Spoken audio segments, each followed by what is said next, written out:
Hello guys, কেমন আছো সবাই? আশা করি নিশ্চয়ই ভালো আছো আর আমিও খুব ভালো আছি। Welcome to my channel. আর আমার চ্যানেলে তোমাদের সবাইকে অনেক অনেক স্বাগত। আচ্ছা, আগে তোমরা বলো, আমার এই মাটির থালা বানানোর টিউটোরিয়াল ভিডিওটা তোমরা কে কে দেখেছো? আর যদি এখনও না দেখে থাকো, প্লিজ তোমাদেরকে রিকোয়েস্ট করব তোমরা এই ভিডিওটা আমার চ্যানেলে গিয়ে সবাই দেখে আসো আর আমাকে কমেন্ট করে জানাও। না হলে আমি বুঝবো কিভাবে তোমরা কে কোথা থেকে আমার এই ভিডিওটা দেখছো, আমার ভিডিও দেখতে তোমাদের ভালো লাগছে কি খারাপ লাগছে। আজকে আমি পার্ট 2 এর ভিডিও নিয়ে চলে এসেছি, কারণ পার্ট 1-এ আমি দেখিয়েছি এই মাটির থালার টিউটোরিয়ালটা কিভাবে পুরোটা মেড করেছি আমি। আজকের পার্ট 2 এর ভিডিওটাতে পুরো কালার আর কলকা দেখাবো তোমাদের সাথে। পুরো থালাটাতে আমি কমন একটা কালার ইউজ করেছি, রেড কালার, কারণ সবাই এটা মাটির থালাতে ইউজ করে।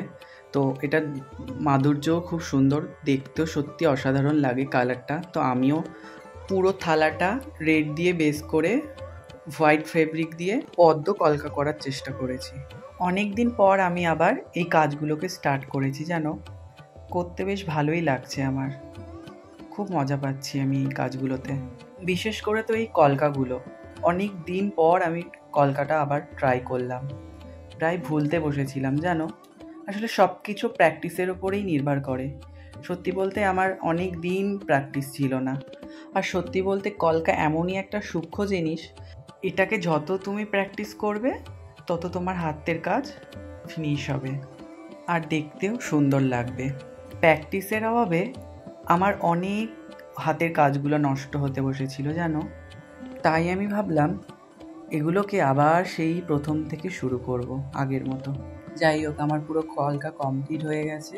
এর উপরে আমি এক কোট করে ভার্নিশ লাগিয়ে নিয়েছি গ্লসির জন্য। দেখো, অনেকটা গ্লসি হয়ে গেছে আর এই কালারটা অনেকদিন স্ট্রে করবে।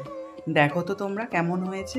তোমাদের অপেক্ষায় থাকলাম, কিন্তু ভালো লাগলে কমেন্টে জানিও আমায়। তাহলে আর চলি, দেখা হবে অন্য কোনো ভিডিওতে। টাটা।